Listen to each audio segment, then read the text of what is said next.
नमस्ते सबको। और थैंक यू कि आप सबने ज्वाइन किया मेरे को।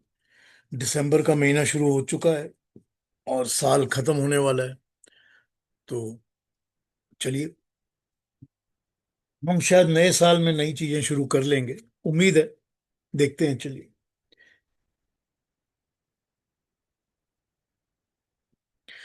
लाइए, स्वस्ति वाचन का 8वां मंत्र। वैसे जो उस दिन दिखा रहे थे डॉक्टर साहब स्वस्ति वाचन वाले, वो वाला मेरे पास है, वही वाला। ये वाला दिखा रहे थे वो डॉक्टर साहब। अथ स्वस्ति वाचनम वाले, ये वाले मंत्र हैं मेरे पास, जो वो दिखा रहे थे। उनके पास शायद इंग्लिश ट्रांसलेशन भी होगी। That's possible.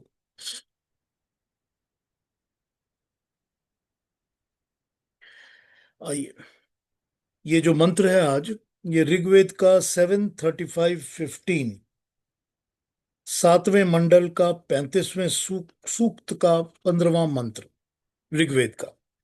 तो 7:35:15 हमारे स्वस्ति वाचन का 8वां मंत्र है ये देवानाम यजिया यजिया नाम मनोर्यजत्रा अमृतो ऋतज्ञ तेनो रसन्तामुरुगाय मध्य यूयम पात स्वस्ति भी सदा नः।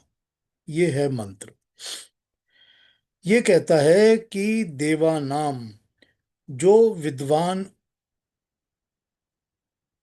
जो ऐसे विद्वान हैं, देवानाम यहां पर यूज हुआ है विद्वानों के लिए, देवों के लिए, या वो देव जो कि विद्वान हैं, यानी कि मनुष्यों में, या विद्वान जिनमें अक्ल है, जो बहुत नॉलेजेबल हैं और यज्ञिया हैं, यज्ञशील आचरण के कारण पूज्य हैं, यज्ञ के प्रेमी हैं, पढ़ते लिखे हैं और परोपकार करने की वृत्ति वाले हैं। तो मतलब ये हो गया कि यज्ञिया से कि वो यज्ञशील हैं, यज्ञ करते हैं। यज्ञ का मतलब हो गया कि वो अपने कर्मों को या अपनी करी हुई चीजों को लोगों के कल्याण के लिए यूज करते हैं, सबके भले के लिए, सबके अच्छे के लिए, सबके कल्याण के लिए यूज करते हैं। तो उस तरह के विद्वान, ठीक, उस तरह के दिव्य पुरुष या अच्छे लोग, वो अच्छे लोग जो कि ऐसे काम में अपने आप को यूज करते हैं जो कि यज्ञ स्वरूप काम है। सॉरी। तो जो यज्ञ स्वरूप में अपने आप को यूज करते हैं, इस तरह के परोपकारी वृत्ति वाले, वो जिनका एटीट्यूड ही किसी का भला करने का होता है, ठीक।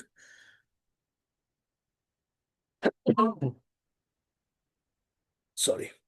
ऐसे लोग और ऐसे विद्वान लोग, जो पढ़े लिखे विद्वान लोग हैं, ठीक, सेवा भावी हैं, इन यज्ञियानाम, यज्ञ में जीवन त्यागशील जनों को, यानी कि जो अपने जीवन को भी उन्होंने त्याग करके जीवन में उन्होंने यज्ञ को उतार लिया है। तो सिर्फ वो नहीं हैं जो कि यज्ञ को फॉलो करते हैं, बल्कि वो हैं जिन्होंने अपनी जिंदगी में यज्ञ को पूरी तरह से उतार लिया है। मतलब दान देना, परोपकार करना, लोगों का भला करना, सबका अच्छा करना अपने कर्मों के द्वारा। इस तरह के जो विद्वान हैं, अच्छे लोग हैं, मननशील विचारक हैं। यत्र यजत्र यजत्र, अब यज्ञ, यज्ञ भी आ गया और यजत्रा भी आ गया। इसमें तो यज्ञ या नाम, ओ मनोयजत्रा, ठीक, मनोयजत्रा, जिनके मन जो है मननशील हैं, वो मननशील हैं, मतलब सोचते हैं, चिंता करते हैं और स्टडी करते हैं, या स्टडी के ऊपर अपनी फिलॉसफी से ध्यान लगा के मनन करते हैं, चिंतन मनन करते हैं। मनीषी जन जो हैं, या ऐसे हैं जो मनस्वी हैं, मनुष्यों को पूज के लिए पूज्य हैं, हम उनकी पूजा करते हैं, इस तरह के लोग हैं। और अमृता, यानी कि जीवन से मुक्त हो चुके हैं, जिंदगी के बंधनों से फ्री हो चुके हैं। उनको जिंदगी के कोई बंधनों ने अटका के, पकड़ के, जकड़ के नहीं रखा। इन चीजों से वो बिल्कुल फ्री हो चुके हैं, अमृता, ठीक। ऋतज्ञ, देश काल के ज्ञाता, अर्थात यथार्थ धर्म के वेता, सत्य के प्रकाशक। ऋतज्ञ, जिनको हर किस्म के ऋत का ज्ञान है, ठीक। ऋत परमात्मा के बनाए नियम, जो परमात्मा के बनाए कॉस्मिक लॉज हैं, सारी सृष्टि के बनाए लॉज हैं, जो उनको जानते हैं, उसका ज्ञान जिसको है। तो अब क्वालिफिकेशंस देखते जाइए एक के बाद एक। पहला क्वालिफिकेशन ही आ गया था कि दिव्य हैं, देवता जैसे लोग हैं, अच्छे लोग हैं, विद्वान लोग हैं, पढ़े लिखे हैं, विद्वान हैं, इंटेलिजेंट हैं, नॉलेजेबल हैं, यज्ञशील हैं, जो अपनी जिंदगी में जिन्होंने यज्ञ को उतार के रखा है। यज्ञ या ना है, जो जिनके अंदर अपनी जिंदगी में सब लोगों के लिए भी वो यज्ञ पर जीवन ही बिताते हैं। बंधनों से मुक्त हैं, मननशील है, चिंता करते हैं, मनन करते हैं, स्टडी करते हैं, नॉलेज को बढ़ाते हैं। ठीक। उसके बाद बताया ऋतजा है, जो ऋतों के ज्ञाना ज्ञाता है, ऋतज्ञा, जो ऋतुओं के बारे में सब ज्ञान रखते हैं। ठीक। ऐसे लोग अद्य, आज ही, अभी, उरुगायम रस रासंताम, व्यापक श्रेष्ठ ज्ञान विस्तृत यश को प्रदान करें, अथवा हमें उरुगायम रासंताम, महाप्राण प्रशंसा के योग्य हमारे लिए विस्तृत जीवन मार्ग प्रशस्त करें। ये लोग हमारे को अवेलेबल हों और हमारी जिंदगी को लीड करें, और हमारे लिए वो ऐसा रास्ता तैयार करें कि जिस पे हम चले और हम भी उसी अचीवमेंट्स को पहुंचे जिस तरह के ये लोग हैं। ये हम परमात्मा से प्रार्थना कर रहे हैं इस मंत्र में। ठीक। अब यहां पर वो भी पढ़ के सुना देता हूं जो निकाला है यहां से। ये क्या कह रहा है? ये नंबर 8 के कह रहे हैं, जो विद्वान हैं, पूज्य हैं और पूज्यों में भी ज्ञान देने वाले हैं, ऐसे अमर कीर्ति वाले सत्य दृष्टा उपदेशक आज हमें उत्तम ज्ञान का उपदेश दें, सदा विविध तरह से हमको कल्याण का मार्ग दिखाते रहें। तो ये तो शॉर्ट में इन्होंने बता दिया। मैंने आपको ये मंत्र पूरी तरह पढ़ के बता दिया है कि हम इसमें स्वस्ति के लिए जो प्रार्थना कर रहे हैं परमात्मा से, हम तो स्वस्ति वाचन सारी परमात्मा से हमारे कल्याण के लिए, हमारे भले के लिए जो हम प्रार्थनाएं करते हैं, स्वस्ति वाचन में वही आती हैं सारी। ठीक। तो स्वस्ति वाचन के उन मंत्रों में जो प्रार्थनाएं आई हैं, उनमें ये 8वां मंत्र जो है वो हमको बताता है कि हम पर प्रभु से, ईश्वर से ये प्रार्थना करते हैं कि हमको इस तरह के लोग अपनी जिंदगी में मिलें और हमको लीड करें और हमको रास्ता दिखाएं ताकि हम ठीक रास्ते पे चलें। अब ये जरूरी है कि हमको इस तरह के लोग, ये सारी की सारी क्वालिफिकेशंस किसी एक में ही शामिल हो जाएंगी, ये तो जरूरी नहीं होता कि वो देवता योग्य विद्वान भी होगा, वो यज्ञमयी पुरुष भी होगा, जिंदगी में भी यज्ञ को ढाला है, पब्लिक भी यज्ञ कर रहा है वो, उसके ऊपर से वो ऋतज्ञा भी है, और उसके ऊपर से उसने बंधनों से भी मुक्त हो गया है, मननशील भी है। सारी चीजें किसी एक ही मनुष्य में मिल जाएंगी या एक ही गुरु बन जाएगा, ये नहीं होता। ये बहुत मुश्किल होता है। तो होगा ये कि हमको फिर इस तरह के लोग ढूंढने होंगे कि जिससे जो मिले वो अडॉप्ट करिए, जिससे जो मिले उसको अपनाइए, उसको लीजिए। मगर इन चीजों को ध्यान रखिए कि हमारा फोकस क्या है, हमको चाहिए क्या, कि हम ये ढूंढ रहे हैं भाई, हमको यही चाहिए, हमको और कुछ नहीं। इसके अलावा उनके पास अगर एक गुण है और 10 और चीजें हैं, तो वो 10 और चीजों की तरफ ध्यान मत दीजिए, उस एक गुण की तरफ ध्यान दीजिए, वही लीजिए। तो ये जो मंत्र है ये हमारा मार्ग प्रशस्त करता है स्वयं। मंत्र ही हमको बता देता है कि तुमको किस रास्ते पे चलना है और कैसे लोगों से तुमको क्या क्या मांगना है, क्या लेना है।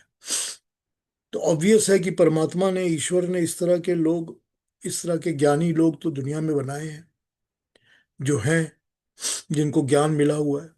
तो उनके ज्ञान मिलने से ही तो हमको भी ज्ञान मिलेगा, और हमको उनसे ज्ञान मिलेगा तो हम फिर आगे बढ़ पाएंगे। सबको कोई ना कोई तो राह दिखाता ही है ना, उंगली थामने वाला कोई ना कोई तो होता ही है दुनिया में। तो गलत भी तो थामते ही हैं हाथ, जो गलत रास्ते पे लेके जाते हैं वो भी तो हाथ थाम के ले जाते हैं ना, लीड करते हैं। तो हम परमात्मा से यही प्रार्थना करते हैं स्वस्ति वाचन के मंत्रों में कि हमको इस तरह के लोगों से हमको हमारा मेल करवाइए, हमको ऐसे लोग मिलें जो हमको ये सब रास्ता दिखाएं। तो हमने मांगा विद्वान मनुष्य, जो कि पढ़े लिखे होते हैं बहुत ज्यादा, जिनमें बहुत नॉलेज होता है, प्रॉपर नॉलेज होता है, यज्ञशील आचरण होता है, उनका अपना नेचर ही होता है कि वो देने वाले ही होते हैं, और खुद भी यज्ञ में जीवन चलाते हैं, उसी तरह से अपनी जिंदगी भी वैसे ही चलाते हैं। मनो यजत्र मननशील है, इंटेलिजेंट हैं अपने अंदर, उनके नॉलेज को वो चिंता करते हैं, चिंतन लगाते हैं, मनन करते हैं। इसके बाद हमने कहा वो बंधन से मुक्त है, बंधनों से मुक्त है और कृतज्ञ है, परमात्मा के सब नियमों को, रीतों को वो पालन करते हैं, समझते हैं, जानते हैं। ये हमने एक लिस्ट बनाई लोगों की जो हमको चाहिए। वैसे जब हम कि एक मंत्र है, कभी पढ़ के सुनाऊंगा आपको, जिस मंत्र में लिखा हुआ है कि गुरु का चयन कैसे करना चाहिए, कि हमको गुरु कैसा मिलना चाहिए, या गुरु के अंदर क्या होना चाहिए कि हम उसको अपना गुरु बनाएं। तो वो मैं कभी आपको वो मंत्र भी पढ़ के सुनाऊंगा। उसमें भी गुरु की पांच छह अलग अलग क्वालिटीज लिखी हुई हैं कि ये वाली क्वालिटीज तो उसके अंदर जरूर होनी चाहिए, वरना वो गुरु होने के लायक ही नहीं है, या उसको अपना गुरु मत बनाइए। अब जैसे गुरु बनाने का मंत्र है, उसी तरह चेला और शिष्य बनाने के भी मंत्र हैं, कि किसको शिष्य बनाना चाहिए, किसको नहीं बनाना चाहिए। वो तो अभी हम गीता में भी देखते आए हैं, अभी भगवान कृष्ण ने पिछले चैप्टर में यही बताया, पिछले मंत्रों में यही बताया था, श्लोकों में, कि जो ऐसे ऐसे लोग हैं उनको मेरा गीता का उपदेश भी मत देना और उनको बताना भी मत कुछ। तो जरूरी बात है, उसके ऊपर भी बहुत सारी क्वालिफिकेशंस आ जाती हैं कि ऐसा होना चाहिए और ऐसा नहीं होना चाहिए। तो हमने ये देखा कि हमारा स्वस्ति वाचन का 8वां मंत्र जो है वो ऋग्वेद का हमको ये बताता है कि तुमको किस तरह के विद्वानों में कौन से गुण ढूंढने हैं जिसको तुम फॉलो कर सकते हो। अब इसमें से कुछ गुण तो अपने माँ बाप में मिल जाते हैं, जिनमें ऐसी चीज होती है तो हम उनको फॉलो करते हैं। फिर हमको ऐसे गुरु मिलने चाहिए, टीचर्स मिलने चाहिए, या फिर हमको ऐसी हमको किताबें मिलनी चाहिए जो हमको इस तरह लेके जाती है या इस तरह हमको पढ़ाती है। तो वहां से भी हमको नॉलेज इसी तरह मिल सकता है, वहां से हमको इसी तरह पता चल सकता है कि क्या होना चाहिए, कैसे होना चाहिए। ठीक है ना। तो ये 8वां मंत्र था स्वस्ति वाचन का। अब आगे बढ़ जाएं गीता पर, अगर इसके बारे में कुछ पूछना कहना हो तो पूछ लीजिए, मैं बता दूंगा आपको।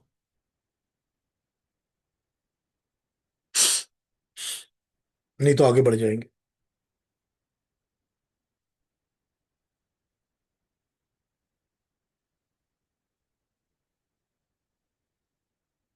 चलिए, हमने अब देखा है कि हमारे पास गीता जो है वो पूरी की पूरी गीता खत्म हो चुकी है, समाप्त हो चुकी है।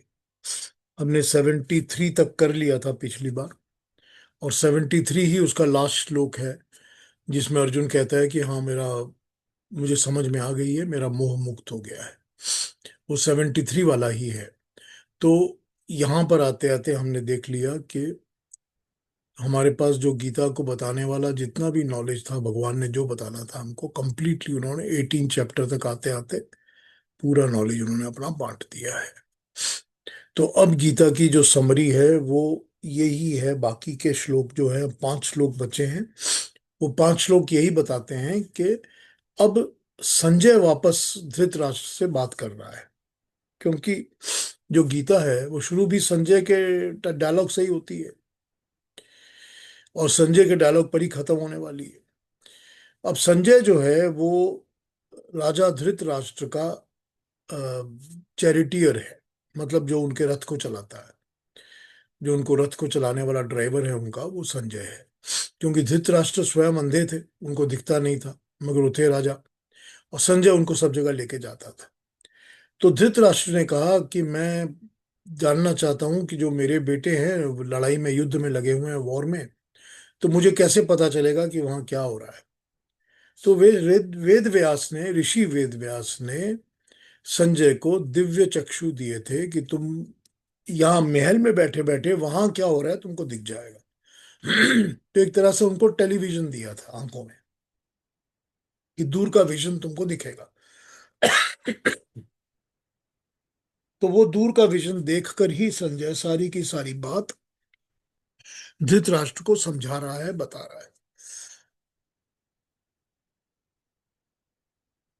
तो गीता आरंभ वहीं से होती है।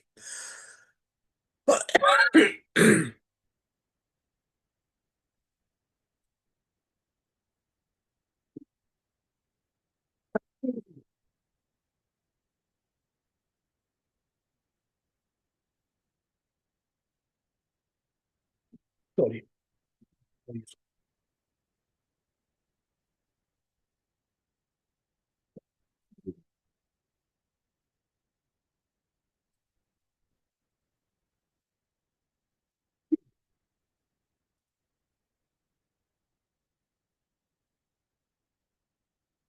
तो शुरू में हमने देखा कि संजय ही बोल रहा है धृतराष्ट्र को कि ऐसा ऐसा हुआ है, और भगवान कृष्ण जो है वो अर्जुन के रथ को हाफ वे लेकर आए हैं और उन्होंने ये बोलना शुरू किया। तो पूरी की पूरी जो गीता है वो संजय ही धृतराष्ट्र को बता रहा है कि क्या हो रहा है वहां पर। ठीक है ना?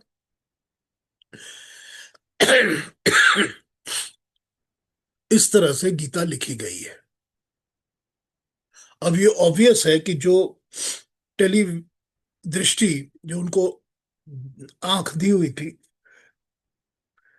हमारे वेद व्यास ने, वैसी ही एक टेली दृष्टि उनके पास भी थी। तभी तो उन्होंने भी सब कुछ देखा कि क्या हो रहा है, और उन्होंने फिर उसको डॉक्यूमेंट किया कि ऐसा ऐसा कहा गया, ये लिखा गया, बार बताया गया। क्योंकि डॉक्यूमेंटेशन का काम और लिखने का काम तो वेद व्यास का ही है ना पूरा। तो उन्होंने भी उसी तरह उसको विजन किया था जैसे संजय देख रहा था। तो इस लास्ट पोर्शन में अब वो वापस हम संजय पे आ जाते हैं कि संजय धृतराष्ट्र से क्या बोल रहा है। ठीक है ना? तो अब ये जो बाकी के श्लोक बचे हैं, आप दो या तीन अभी पढ़ दीजिए, दो तीन उसके बाद पढ़ दीजिएगा अलका जी। वन टू या थ्री तीनों एक साथ पढ़ दीजिए अगर आप चाहें तो, या दो पढ़ दीजिए फिर दो पढ़ लेंगे, जैसा आपको ठीक लगे अलका जी। 74, 75, 76 वगैरह। अलका जी। हाँ जी, सॉरी, म्यूट थी, वो हो ही नहीं रहा था। हाँ, कोई बात। संजय उवाच इत्ययं वासुदेवस्य पार्थस्य च महात्मनः संवादमिमं श्रोषम् अद्भुतं रोमहर्षणम् व्यासप्रसादात् श्रुत्वा एतद् गुह्यमहं परम् योगं योगेश्वरात् कृष्णात् साक्षात् कथ्यतं स्वयं। सारे तो पढ़। ये हमको 74 और 75, 74 कह रहा है कि संजय अब कह रहा है कि इस प्रकार मैंने वासुदेव श्री कृष्ण का और महान आत्मा पार्थ यानी कि अर्जुन के बीच हुए इस रोमांचकारी अद्भुत संवाद को सुना। रोमांचकारी यानी कि जो मेरे रोंगटे खड़े कर देता है, जिसको सुन के मेरे रोंगटे खड़े हो गए। ठीक उतनी रोमांचकारी इस डायलॉग को मैंने सुना दोनों के बीच का। व्यास जी की कृपा से मैंने इस परम गुह्य रहस्यमय योग को साक्षात स्वयं योगेश्वर कृष्ण द्वारा उपदेश दिए जाते हुए सुना। क्योंकि व्यास जी ने मेरे ऊपर कृपा की है, ऋषि व्यास ने, तो उससे लिए मैंने ये साक्षात, जैसे मैं अपनी आंखों से देख सकता हूं, इस तरह मैंने ये पूरा का पूरा डीप नॉलेज, गहरा रहस्य जो उन्होंने बताया है भगवान कृष्ण ने, वो मैंने पूरा का पूरा सुना। ठीक। अगले भी पढ़ दीजिए हमको, 76, 77। हाँ जी। राजन। राजन् संस्मृत्य संस्मृत्य संवादमिमम् अद्भुतम् केशवार्जुनयो पुण्यं हृष्यामि च मुहुर्मुहुः तत्संस्मृत्य संस्मृत्य रूपम् अत्यद्भुतं हरे विस्मयो मे महान् राजन् हृष्यामि च पुनः पुनः। Very nice, thank you Alka ji. Last. Thank you. ये नंबर 76 कह रहा है, हे राजन, मतलब धृतराष्ट्र को बोल रहा है वो, मैं कृष्ण और अर्जुन के बीच में हुए इस अद्भुत और पुनीत संवाद को बार बार स्मरण करके आनंद से पुलकित हो उठता हूं। मैं जब इस पे रिफ्लेक्ट करके सोचता हूँ, जो मैंने सुना है दोनों के बीच का डायलॉग, वो सुनकर मैं बार बार उसको याद करके, ठीक, संस्मृत्य संस्मृत्य, बार बार उसके संस्मृत, संस्मृत, उसमें स्मृति भी है, मेमोरी भी है, और संस्मृत है मतलब संस्कारी मेमोरी, बहुत अच्छी मेमोरी। उस अच्छी मेमोरीज को बार बार सुनकर समझकर मैं याद करके खुश हो जाता हूँ, पुलकित हो जाता हूँ, आनंदित हो जाता हूँ। हे राजन, हरि के उस अद्भुत रूप को स्मरण कर करके मुझे महान विस्मय होता है, और मैं बार बार पुलकित हो उठता हूँ। वो धृतराष्ट्र को बोल रहा है कि हरि के उस अद्भुत रूप को, क्योंकि एक चैप्टर के अंदर तो भगवान कृष्ण ने अपना विराट रूप दिखाया है, 11वें चैप्टर में। तो जब वो अपना विराट रूप दिखाया उन्होंने, तो वो विराट रूप तो संजय ने भी देखा है, क्योंकि संजय भी तो देख रहा है ना उसको। तो मैं उस अद्भुत रूप को सोचकर, याद करके विस्मय, हैरान हो जाता हूं, और बार बार अंदर से मेरे खुशी होती है, आनंद होता है। ये संजय बता रहा है धृतराष्ट्र को। अब संजय थर्ड पार्टी है, जैसे हम और आप सब थर्ड पार्टी हैं। हम आप सब थर्ड पार्टी होकर अगर उसको सुनते और समझते हैं, तो हमको भी वही समझना चाहिए जैसा संजय हमारे दिलों का हाल बता रहा है, वही बोल रहा है। अब लास्ट श्लोक में यानी 78 में वो कह रहा है, आइए इसको भी सुन लेते हैं अलका जी से। तो 78 भी पढ़ दीजिए, फिर समाप्त हो जाएगा ये। हाँ जी।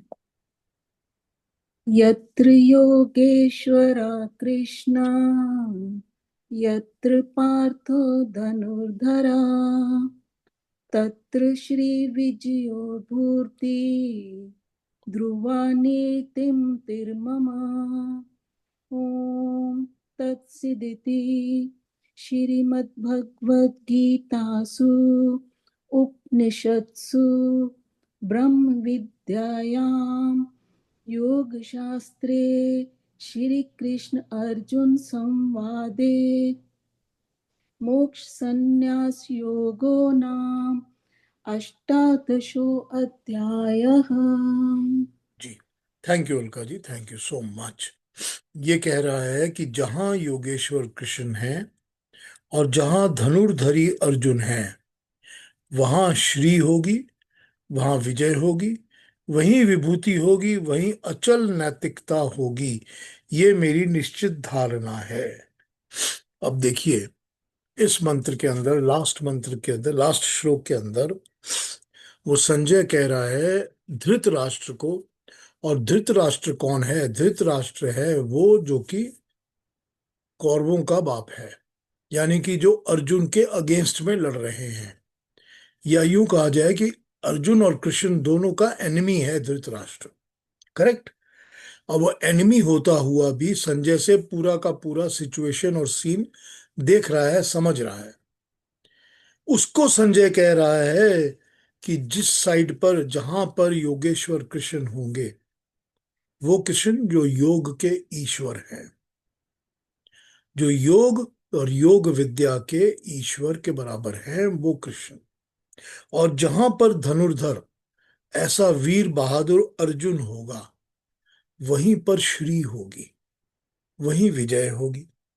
तो यहां पर श्री से आप कह सकते हैं कि अच्छा नाम, अच्छी कीर्ति, ऐश्वर्य। श्री में ऐश्वर्य आता है।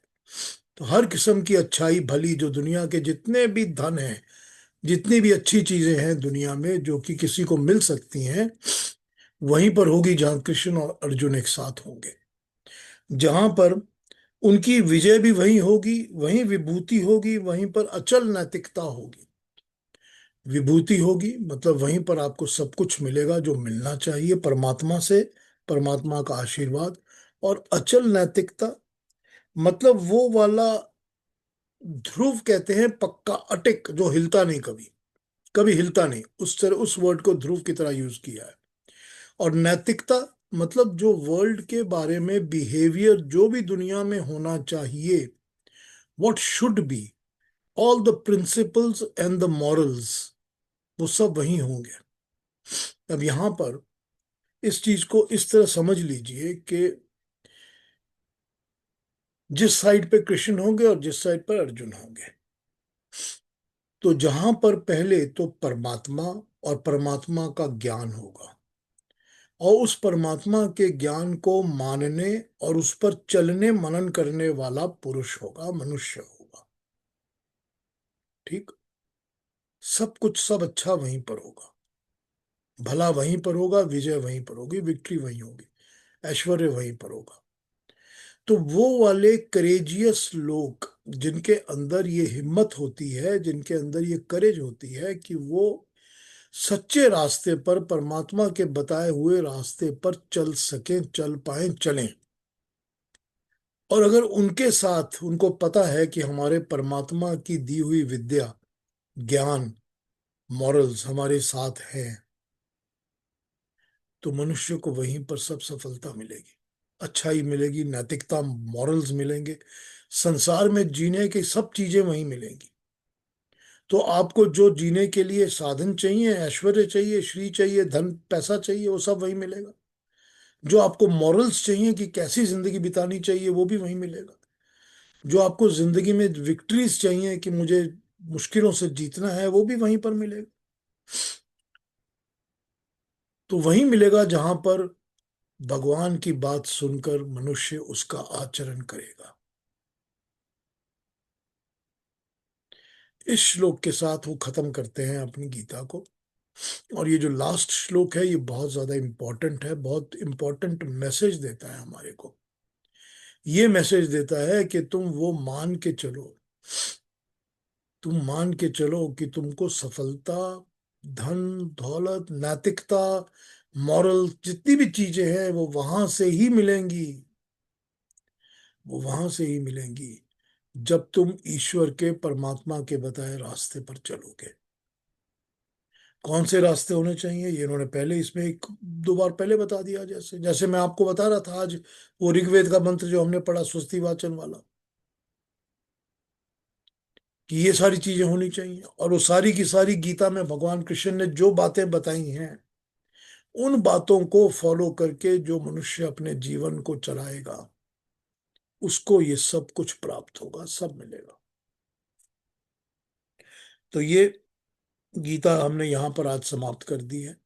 अब मैं 18th चैप्टर का जो कंक्लूजन है, उपसंहार, वो आपको पढ़ के सुनाऊंगा। अलग अलग विचार जो लोगों के जो भी हैं, जैसे मैं आपको हमेशा सुनाता हूँ वैसे सुनाऊंगा। तो अब आज कुछ पूछना हो, कहना हो तो पूछ लीजिए, बिफोर के मैं वो कंक्लूजन्स को पढ़ना शुरू करूं आपके लिए। कुछ भी पूछना हो आप पूछ सकते हैं। हाँ युक्ता जी, कुछ कहना चाहती हैं आप? जी रवि जी कह रहे हैं कुछ, हाँ जी। हाँ, हाँ रवि जी। पीयूष जी, मैं I will sound very naive. मैं ये पता करना चाहता हूँ कि जब संजय का वाच हुआ था, दे वर ऑल इन संस्कृत। हम संस्कृत बोलते थे, क्या था वो? मैं समझ नहीं सका, सॉरी। सर वो जो, क्योंकि सारी गीता है संस्कृत में है, हाँ, तो संजय भी जो उस समय जो भाषा होती थी चलने बात करने की, वो संस्कृत ही था वक्त। उस वक्त की तो यही लैंग्वेज थी, लैंग्वेज ही यही थी, तो सब यही ओके। लैंग्वेज बोलते थे। तो उसी लैंग्वेज में भगवान कृष्ण ने पूरी गीता बताई हुई है। अगर रामायण में ऐसी नहीं है। हाँ जी। रामायण में भी तो हिंदी बोलते थे। कहाँ पर? रामायण में। रामायण में? रामायण भी तो संस्कृत में ही है सारी। अच्छा। वो संस्कृत नहीं, वो अवधि है। नहीं नहीं, अवधि नहीं है वीणा जी, अवधि है आपकी रामचरितमानस। अच्छा, हाँ हाँ, ठीक है ठीक है। रामायण नहीं है अवधि, वाल्मीकि की तो रामायण, रामायण रामायणी है। संस्कृत में है। वाल्मीकि, हाँ जी हाँ जी। राइट से रामचरितमानस राइट। बहुत बाद में लिखी गई है। हाँ, वो तो तुलसीदास जी के द्वारा। ठीक तो ठीक। वो भी तो, रामायण भी तो पूरी की पूरी संस्कृत में ही है। हाँ, वो संस्कृत में है। ठीक। तो आप यही पूछ रहे हैं रवि जी? हाँ जी यही पूछ रहे थे। ठीक है, धन्यवाद। ठीक है। और कोई कुछ कहेंगे, कुछ बोलेंगे, कुछ पूछना है?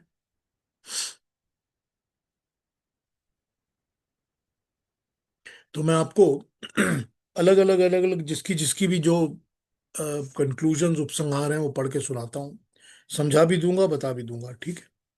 पहला आपको सुनाता हूँ, ये यथार्थ गीता में से अड़गड़ानंद जी की। ये लिखते हैं, ये गीता का समापन अध्याय है। आरंभ में ही अर्जुन का प्रश्न था कि प्रभु, मैं त्याग और संन्यास के भेद और स्वरूप को जानना चाहता हूँ। त्याग और संन्यास। योगेश्वर श्री कृष्ण ने इस पर प्रचलित 4 मतों की चर्चा की। इनमें से एक सही भी था। इससे मिलता जुलता निर्णय श्री कृष्ण ने दिया कि यज्ञ, दान और तप किसी काल में त्यागने के लायक नहीं है। तो यज्ञ, दान और तप ये हमेशा ही रहना चाहिए, इसको छोड़ नहीं सकते।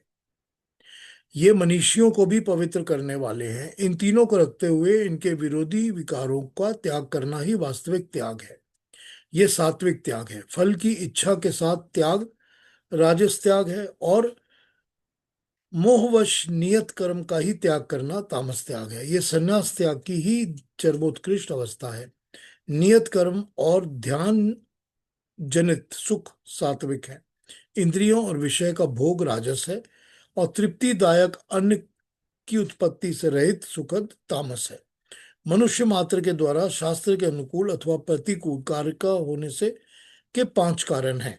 अच्छा, ये पूरी की पूरी गीता की समरी कर रहे हैं यहाँ पर, इस चैप्टर की नहीं कर रहे। चलिए इस पर भी आ जाते हैं थोड़ी देर में। चैप्टर की समरी पहले देखते हैं क्या हो रही है। उपसंहार। श्री बाल गंगाधर तिलक ने ज्ञान मार्ग तथा कर्म मार्ग का ऐतिहासिक विवेचन किया है। उनका कहना है कि ज्ञान मार्ग और कर्म मार्ग के पारस्परिक संबंध तथा इनके विकास के हमारे इतिहास में 4 क्रम दिखलाई देते हैं, जो इस तरह है। 4 बातें जो बता रहे हैं बाल गंगाधर तिलक इस चैप्टर के ऊपर। वो कहते हैं कि मीमांसकों का कर्म कांड। भारतीय इतिहास में सबसे पहला समय वो था जब यज्ञ, याग आदि स्वर्ग प्राप्ति के साधन कर्म कांड का प्रारंभ हुआ।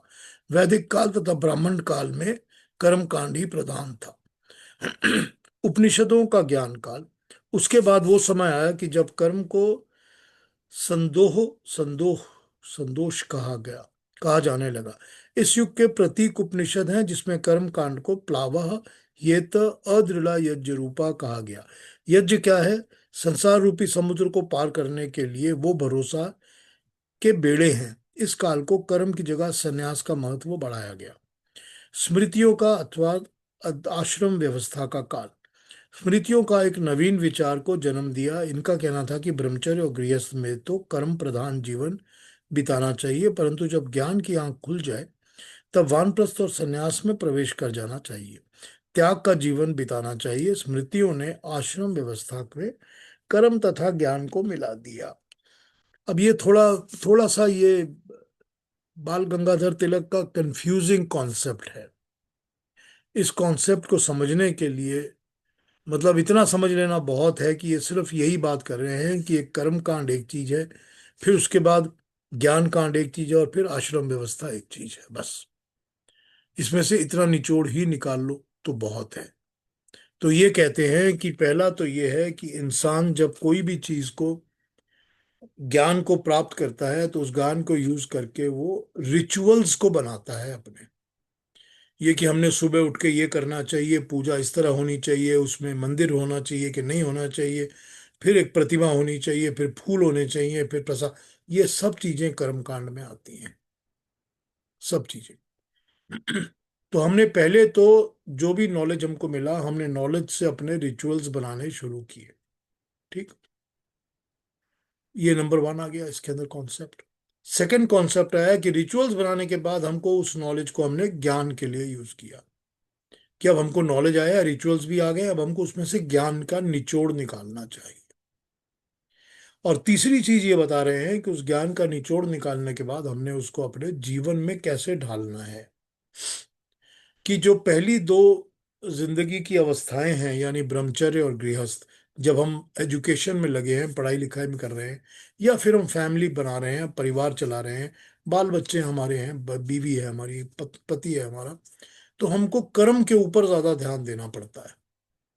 और उसके बाद की जो जिंदगी बचती है, जिसको उन्होंने यहाँ पर सन्यास और वानप्रस्थ का, वानप्रस्थ और सन्यास। तो वो जो जिंदगी बचती है वो ज्ञान को फॉलो करने की जिंदगी बचती है।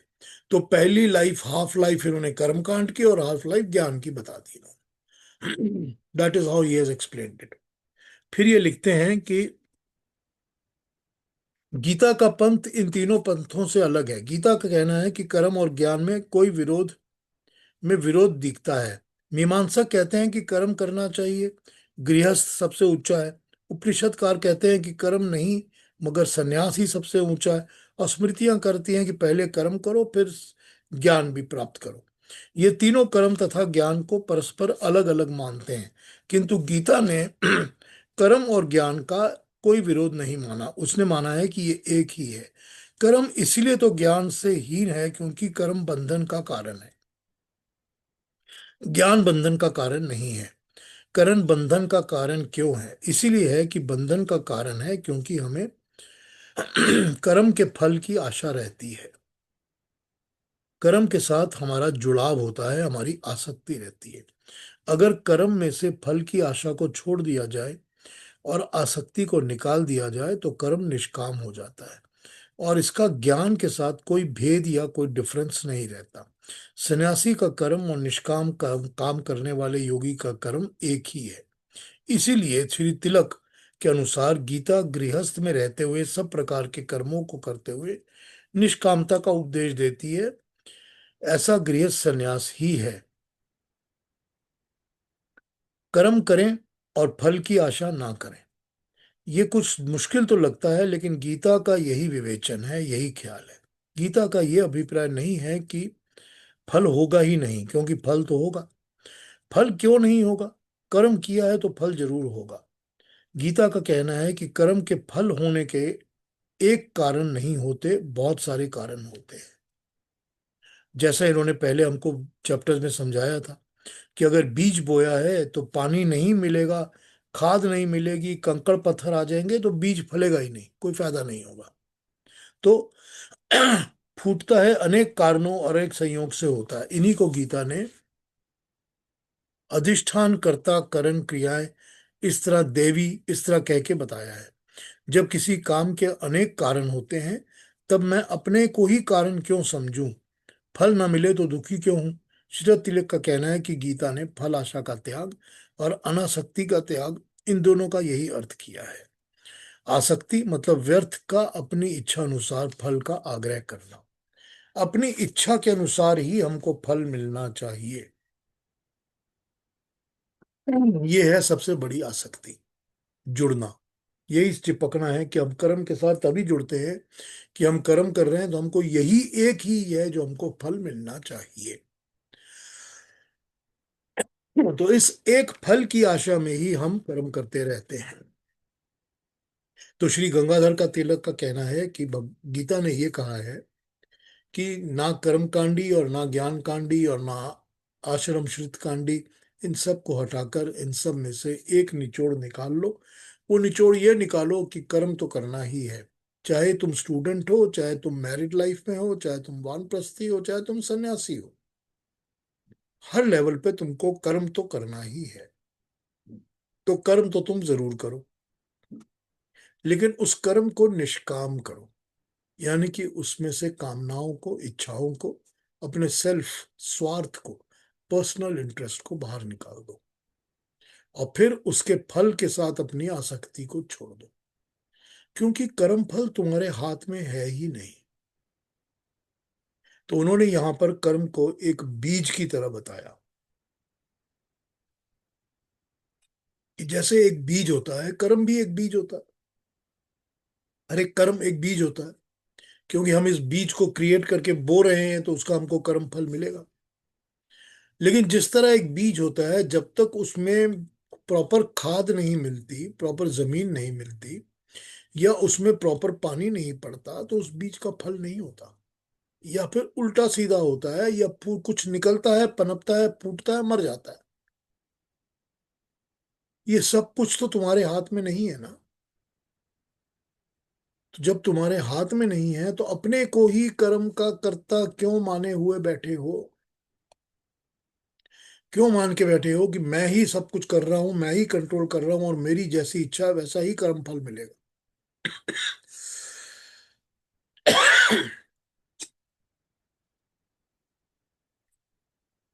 तो जब ऐसा होना ही नहीं है तो उस आसक्ति के साथ जुड़े हुए क्यों हो? तो वही गीता का जो हमने पढ़ा है इतनी देर तक, तिलक उसी को समराइज करके यहाँ पर अपने तरीके से समझा रहे हैं हमारे को। बाल गंगाधर तिलक। तो उनका कहना है कि जैसे बीज बोया होता है ऐसे ही कर्म भी एक बीज होता है, मगर उसके लिए भी मैं आपको कई बार कहता हूं कि कर्म फल जो मिलता है ना, उसके लिए एक भूमि, एक जमीन तैयार होनी ही पड़ती है, तभी फल मिलता है। बिना उस जमीन के फल नहीं होता, मिलता नहीं है। फिर वो पड़ा रहता है बीज। आप बीज उठा के रख लीजिए अपने घर में, बोरे में, अपने गोडाउन में, जितने दिन मर्जी रखना, 4 5 6 10 साल निकल गए, आपने बीज बोया नहीं। वही हाल है ना, कर्म तो किए हुए हैं लेकिन उनका बीज ही पड़ा हुआ है। वो बीज बोया हुआ तभी जब उसको जमीन मिलेगी, खाद मिलेगी, पानी मिलेगा, फिर वो पनपेगा और फलेगा और आपको उसका फल प्रदान करेगा, कर्म का। तो यही बात ये समझा रहे हैं यहाँ पर कि उसके साथ अपना जुड़ाव छोड़ दो।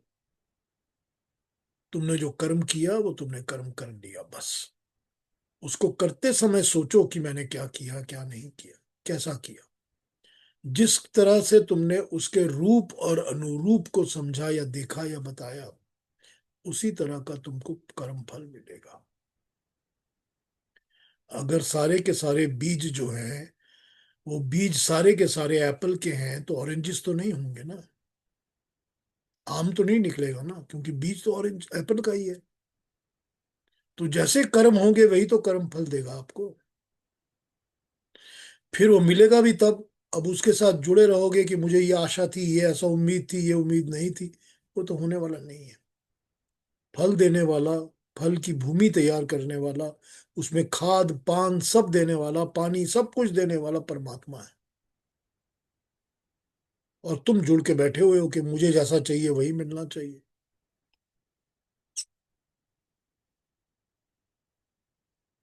तिलक हमको इस तरह से इस बात को समझा रहे हैं। ठीक है। सेकंड पार्ट जो इसका है वो हमको बताता है श्री अरविंदो घोष के विचार। अब पहले भी पूरे के पूरे गीता में मैं आपको कई जगह अरविंदो घोष के विचार बताता आया हूँ अलग अलग। वो थोड़े ज्यादा रेवोल्यूशनरी होते हैं, थोड़े अलग टाइप के होते हैं, और थोड़े इंटेलेक्चुअल भी होते हैं, और अच्छा लगता है उनको सुनने में। तो अरविंदो के विचारों को कल पढ़ना शुरू करेंगे। आज तिलक के और दूसरी बातों पे कुछ पूछना हो तो पूछ लीजिए, क्योंकि फिर उसमें टाइम लग जाएगा पूरा अरविंद के विचारों को पढ़ने में। तो उसको कल या तो मैं स्टार्ट कर सकता हूँ, पर हाफ ब्रेक हो जाएगा, तो उसको कल शुरू करेंगे अरविंदो के विचार। ठीक है, कि वो कंक्लूजन में क्या कहते हैं वो कल करेंगे। आज आपने कुछ और पूछना बताना हो तो पूछ सकते हैं।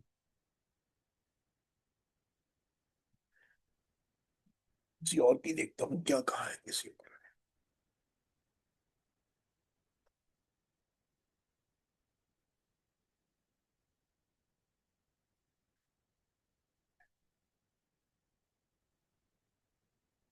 हाँ जी, कोई कुछ नहीं, तो शुरू कर दूं फिर अरविंदो के विचारों को पढ़ना।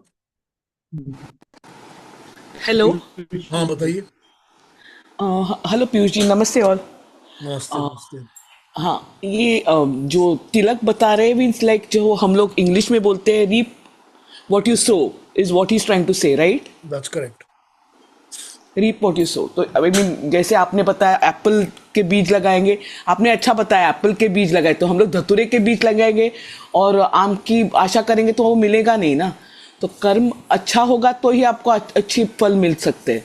तो फल की आशा करने के लिए आपके कर्म अच्छे होने चाहिए। दैट्स व्हाट द होल निचोड़ इज। नहीं, that is not the only निचोड़। एक और बात है ना कि आपके पास एप्पल के बीज तो हैं, लेकिन जब तक बीज को सपोर्ट करने का सारा काम नहीं होगा तब तक उस एप्पल के बीज हाँ, से भी कुछ नहीं निकलेगा। Correct, true.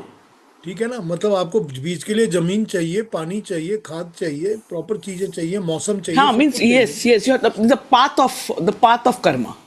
करेक्ट। या या got but it, the yes. But also कर्म करने के बाद भी जो कर्म का फल मिलता है वो भी तो अपने हाथ में, वो भी तो बहुत सारी कंडीशंस के ऊपर होता है ना।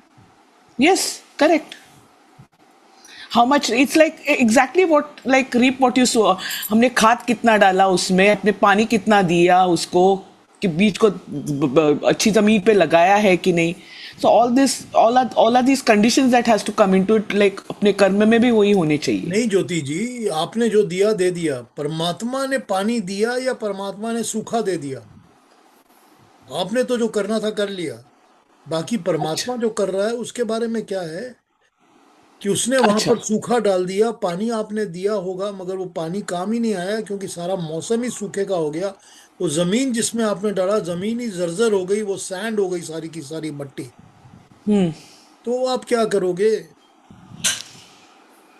तो यहां पर आपको ये, you have to take it away from your ownership.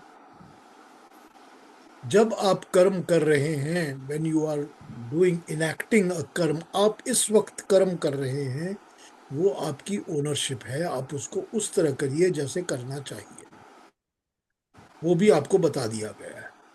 उसके बाद की कंप्लीट ओनरशिप आपकी नहीं है। अब आप कहेंगी कि ठीक है, हमने बीज जो बोया है उसकी हमने जमीन ठीक चुनी है, वो भी तो आपका कर्म है ना। वो भी तो एक कर्म कर रहे हैं ना आप, कि आपने अच्छी जमीन चुनी है। ये जो खाद डाली है ये भी तो कर्म है ना आपका। फिर आप उसमें रोज उठ के पानी डाल रही हैं, ये भी तो आप कर्म कर रहे हैं। अपने कर्म आप कर रहे हैं, वो सब कुछ ठीक है, लेकिन जो उसका रिजल्ट एंड होता है वो आपके हाथ में नहीं होता। सो उसमें से अपनी आपकी मैं जो है कि I am doing it, I should be doing it, I have done it, बाहर निकाल दीजिए। जब तक ये आई जुड़ी रहेगी, गीता का ज्ञान आपको नहीं मिलेगा। तब तक आपको कर्म फल से मुक्ति नहीं मिलेगी, क्योंकि उसमें आपकी आई जुड़ी हुई है। जहां भी मैं और मेरा और मेरे जुड़े हुए रहेंगे, वहां पर आपको इसकी तकलीफ ही होगी, नॉलेज नहीं आएगा। ठीक है ज्योति जी? Yes, no, no, I understood what you're saying. What I was trying to say, correct. I was not talking about the ownership and what the result is going to be. It's अपने रास्ते हम कैसे ठीक करें. That's what I was talking about. You know, ठीक है। कर्म हम लोग करने का. I understood. Absolutely right. Whatever you just told is the perfect this result of Gita. What he's trying to say. I got that point. I got that point. Yeah. Thank you. और कोई कुछ कहेंगे? Anybody else has to say something, any comments, कुछ बोलेंगे? पीयूष जी, एक question था हाँ महेश जी। कि जो लगता है कि संजय जी, धृतराष्ट्र और ऑब्वियसली अर्जुन, इन लोगों ने डायरेक्ट गीता सुन सकी, राइट, भगवान के मुखारविंद से। And there is some reference कि शायद हनुमान जी और शायद भीम के ग्रैंडसन बारबरी के, ऐसा कुछ नाम था, उन्होंने शायद डायरेक्ट सुनी होगी। तो लुक्स लाइक कि मैक्सिमम 5 की रेफरेंस है कुछ। तो इज देयर सम रीजन कि ये लोग स्पेशली संजय, धृतराष्ट्र वगैरह को डायरेक्ट सुनने का यू नो मिला? इज देयर सम रेफरेंस, क्या उनकी कर्म थे, या व्हाट, व्हाई दे नहीं डिजर्व नहीं टू महेश जी, देखिए बी एबल देखिए, टू? नहीं महेश जी, वो एक टाइम था जबकि जो ऋषि मुनि के आश्रम होते थे ना, वो ऋषि मुनि के आश्रमों को फंडिंग, फाइनेंसिंग और सपोर्ट राज्य किया करते थे, किंगडम्स किया करते थे। ठीक है। तो कोई भी एक किंगडम में ऐसे 3-4 अलग अलग ऋषि थे जो अलग अलग इस तरह का काम किया करते थे। तो एक वेद व्यास का जो आश्रम था, ऋषि वेद व्यास का, वो कुरुक्षेत्र में के कुरु परिवार के ही अंडर था। तो उसका सारा पालन पोषण, उसकी सपोर्ट, उसके फाइनेंसिंग का काम, सब कुछ तो धृतराष्ट्र ही करते थे। करेक्ट। इस तरह से उन्होंने एक नहीं, अलग 3 4 5 अलग अलग ऋषियों को सपोर्ट करके बनाया हुआ था। अब उस सपोर्ट सिस्टम के अंदर अगर वो वेद व्यास को कुछ कहते हैं कि आप ये करिए, तो वेद व्यास को तो मानना होगा ना, बिकॉज वो तो उनके पैसों से ही चल रही है आश्रम। ठीक है ना। अब जैसे गवर्नमेंट्स आजकल की यूनिवर्सिटीज चलाती हैं, तो आप जो यूनिवर्सिटीज के अंदर चाहते हैं वो तो यूनिवर्सिटी को मानना पड़ता है। सिलेबस आप तय करते हैं तो यूनिवर्सिटी वही पढ़ाती है ना। यूनिवर्सिटी जो गवर्नमेंट सिलेबस डिसाइड करती है कि यही सिलेबस होना चाहिए, वही तो स्कूल बोर्ड और यूनिवर्सिटीज पढ़ाती हैं, क्योंकि आप उनको सपोर्ट करते हैं, फाइनेंस करते हैं। तो इसीलिए जब धृतराष्ट्र ने वेद व्यास को बुलाकर कहा था कि मेरी ये चिंता है कि मुझे समझ में आना चाहिए कि इस युद्ध भूमि में क्या हो रहा है, तो वेद व्यास ने कहा था कि मैं फिर संजय को ये दृष्टि प्रदान करता हूं। और मैं ये समझता हूं, मेरी पर्सनल विचार ये है कि धृतराष्ट्र, ये वेद व्यास के आश्रम के अंदर जो उनके मेन चेले वगैरह थे, उनका एक तो अपना बेटा था और एक वैशंपायन थे जो उनके मेन शिष्य थे। मेरा विचार यह है कि वो भी सब के सब इसी तरह से पूरा युद्ध और पूरी बात सुन रहे थे, क्योंकि उन सब ने ही तो महाभारत को लिखने में कंट्रीब्यूशन की है। They have been writing and contributing to write the Mahabharat. और गीता तो महाभारत का ही एक चैप्टर है ना। ठीक है ना महेश जी। हाँ, थैंक यू पीयूष जी। ये जो क्लियर वॉयंस होती है ना, किसी भी चीज की दृष्टि प्रदान करना, ये कोई बहुत ज्यादा इम्पॉसिबल और डिफिकल्ट चीज नहीं होती। हम लोग के आपके जीवन में भी ऐसा होता है। स्पेशली जो माएँ हैं, मदर्स हैं ना, वो माओं के जीवन में ये चीज होती है कि वो कई बार जो चीज होने वाली होती है या हो रही होती है, पर उनकी आंखों के सामने नहीं हो रही होती, पर वो उनको दिख जाता है, विजुअलाइज कर लेती हैं कि मेरे बच्चे के साथ, मेरे बेटे के साथ ऐसा हो रहा है। ये क्लियर वॉइंस किसी भी चीज में आप डेवलप करके उस ताकत को बना सकते हैं। ये आपके अंदर वो स्ट्रेंथ हो सकती है, ये योग से आपको मिल जाएगा। अगर आप योग फॉलो करते हो, योग दर्शन प्रॉपरली फॉलो करते हो और उसकी सिद्धियों को मानते हो, तो आपको ये क्लियर वॉइंस या ये दृष्टि जो दूर देख सकती है, ये मिल जाएगी आपको। इससे आप यहां बैठ के कहीं की भी कोई चीज जो घटना हो रही है वो दिख सकती है आपको। आप उसमें इंटरफियर नहीं कर सकते, but you can get the view कि व्हाट इज हैपनिंग। ठीक है ना। हाँ जी, और कोई कुछ कहेंगे, कुछ पूछेंगे? Anything for today? क्योंकि कल हम फिर अरविंदो के विचारों को पढ़ेंगे और फिर औरों के भी पढ़ेंगे, बाकी भी जो लिख रहे हैं लोग।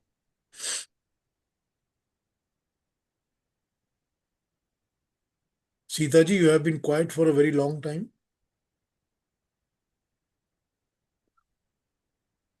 No, there is nothing to ask. I'm just listening. Thank you. I'm the one actually who keeps From the asking last few questions. sessions, you have not been You're asking making- anything. No, I'm listening actively. That's all. Thank you. कोई doubts नहीं मन में? No, no. Like doubt होता तो I can't move forward. मैं समझ गया। I can understand. Thank you, thank you Sita ji. हाँ जी, और कोई बात किसी ने कुछ कहनी है? नहीं तो फिर कल मिलते हैं, अगर कोई बात नहीं है तो। रवि जी कुछ कहना चाहते हैं? नहीं। नहीं, बहुत अच्छा लग रहा है, बहुत समझ आ रही है। तो अभी कल आप जो अरविंदो आपने घोष के कहा कि विचार आगे सुनेंगे, थोड़े से इम्प्लीमेंट कर। रेवोल्यूशनरी होते हैं, अच्छे होते हैं, तो उन पर ध्यान लगाएंगे और उनको समझने की कोशिश करेंगे कि वो अपने हिसाब से इस 18 चैप्टर को वो कैसे कंक्लूड करके हमको समझा रहे हैं, उस पर आएंगे। और फिर जैसे मुझे इन्होंने रिक्वेस्ट किया हुआ ज्योति जी ने, मैं थोड़ी सी समरी चैप्टर वाइज कर दूंगा आपके लिए। ठीक है, before we finish off this. और उसके बाद मैं पिक करने वाला हूं प्रश्न उपनिषद को, क्योंकि प्रश्न उपनिषद मैंने नहीं किया हुआ पहले। तो मैं प्रश्न उपनिषद को निकालूंगा। I am trying to locate my notes. मिल जाएंगे, मिल जाएंगे, 2 कॉपीज में है बनाया हुआ नोट्स, मेरे को मिल जाएंगे। तो मैं उसको फिर प्रश्न उपनिषद को शुरू कर दूंगा उसके बाद, ठीक है ना। That is the plan for now. अच्छा लगेगा आपको, प्रश्न उपनिषद बहुत अच्छा है, बहुत नॉलेजेबल है, नॉलेज बहुत है उनमें। तो ये प्लान है अभी। फिर कल मिलते हैं, कल अरविंदो घोष के ऊपर बात करेंगे। और फिर भी कोई बात हो पूछने वाली, कोई कहने पूछने की बात हो तो पूछ लिया करिए मेरे से, ठीक है। तो नमस्ते सबको, और थैंक यू कि आपने सबने ज्वाइन किया।